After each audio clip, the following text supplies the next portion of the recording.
do me a favor and watch this video before you install a command hook.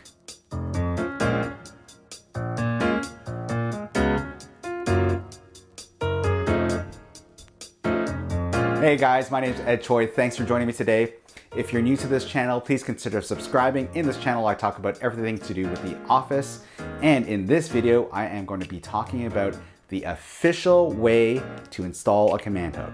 There's one thing that a lot of people don't like doing, and it's reading the directions. A lot of people don't realize there are directions on how to install a command hook properly. But instead of you reading it today, I'm going to do the instructions for you so you know how to install a command hook properly so your hooks don't fall off the wall. All right, the first step is to clean the surface. Now, you don't want to use regular household cleaner. You want to be using regular rubbing alcohol. So this is just isopropyl rubbing alcohol, off the shelf, easy to get. Pretty much everybody has it in the house. The reason why we want to clean the wall is to get off any dust and grime, because usually when your command hooks fail, it's because you haven't prepared the surface properly and the adhesive sticks onto dust and grime rather than the wall itself. So let's go ahead and take some rubbing alcohol. I'm just gonna dab some onto my little microfiber cloth here and clean the area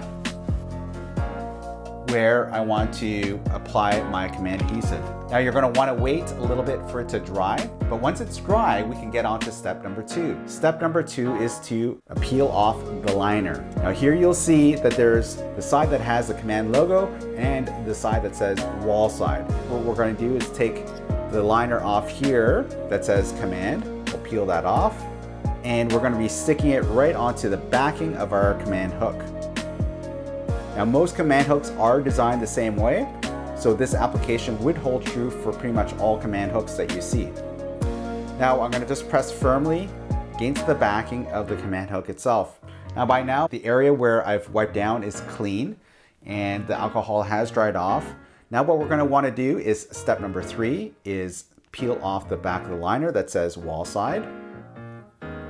And then I'm going to apply it to the wall and press down for 10 seconds. All right, 10 seconds has gone by.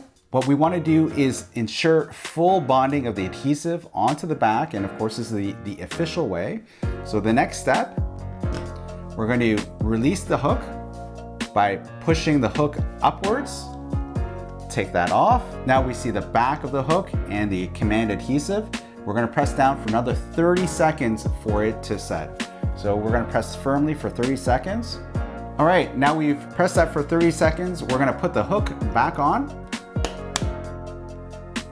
And now the fun part, we wait 60 minutes or 1 hour for it to cure properly onto the wall.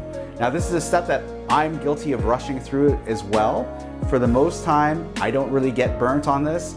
I have put on loads right away, but that's not the official way. The official way is to wait 60 minutes before applying any load to it. Once you've waited the 60 minutes, then you can load it up with some weight, and we'll come back in 60 minutes and see what happens. All right, the 60 minutes is up. Now we can apply weight to it, and ta-da! The command hook stays. And that, my friends, is the official way to install a command hook. If you haven't done so already, please consider subscribing to my channel, and I will see you guys next time.